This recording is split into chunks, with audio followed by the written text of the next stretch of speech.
देश के हित में करेंगे काम। भारत माता की, भारत माता की, भारत माता की, वंदे वंदे वंदे।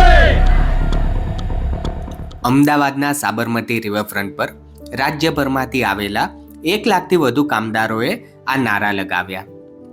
વાત છે શ્રમિક આક્રોશ રેલી અને જાહેર સભાની, જેનું આયોજન કર્યું હતું ભારતીય મજદૂર સંઘે.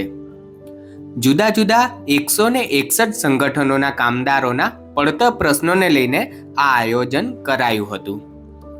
ઓફ ઇન્ડિયાની ટીમ આ રેલીમાં પહોંચી હતી અને કામદારો પાસેથી તેમની વ્યથા અને માંગણીઓ જાણવાનો પ્રયત્ન કર્યો.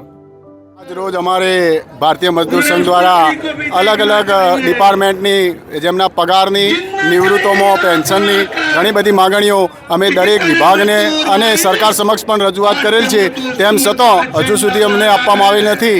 તો અમે અમારી માગણી આ આક્રોશ રેલી દ્વારા ઉપરના શેષ નેતૃત્વના નેજા હેઠળ અમે સરકાર સમક્ષ રજૂ કરવાના છીએ.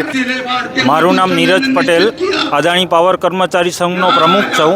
અમારી મેઇન માંગ છે કે જે અત્યારે અમને આઉટ સ્ટેટમાં જે ટ્રાન્સફર કરવામાં આવે છે જબરદસ્તી, એ બંધ થવી જોઈએ.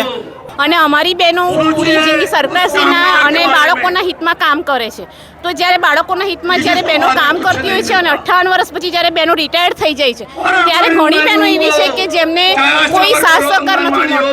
તો બહેનોની પાછલી જિંદગીની સરકારશ્રીને અમારી વિનંતી છે કે અમારો થોડોક વિચાર કરે અને થોડો ખ્યાલ કરીને અમને થોડો સાથ સહકાર આપે. અત્યારે અમે બધા રિવરફ્રન્ટ ખાતે 1,50,000થી વધુ અલગ અલગ ક્ષેત્રમાંથી બધા કર્મચારીઓ ભેગા થયા છે અને અમારા બધાની માગણી એવી છે, જેમ કે આંગણવાડીમાં કામ કરતા કર્મચારીઓને બીએલઓની કામગીરીમાંથી મુક્તિ આપવી, નવા મોબાઈલ પરચેજ કરવા, જે હાઈકોર્ટે નવો ચુકાદો જાહેર કર્યો છે પગાર વધારો આપવો.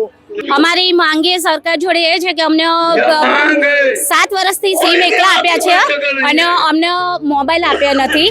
બીજું કે અમારે હાઈકોર્ટનો ચુકાદો આવી ગયો છે, છતાં બી સરકાર અમારી સામે જોતી નથી. ગુજરાતમાં ભારતીય મજદૂર સંઘ સાથે 161 સંગઠનો જોડાયેલા છે.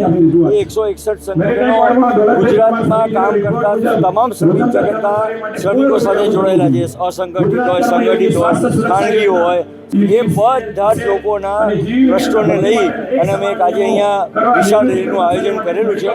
અને અમે આ રેલી પત્યા પછી અમે માનનીય મુખ્યમંત્રી શ્રી, ઉપમુખ્યમંત્રી શ્રી અને જે પ્રશ્નો જે લોકો સાથે સંકળાયેલા છે, જે મંત્રીશ્રીઓ સાથે, એને અમે આવેદનપત્ર આપી અને અમારા પ્રશ્નોની વાચા આપવાનો પ્રયત્ન કરશું.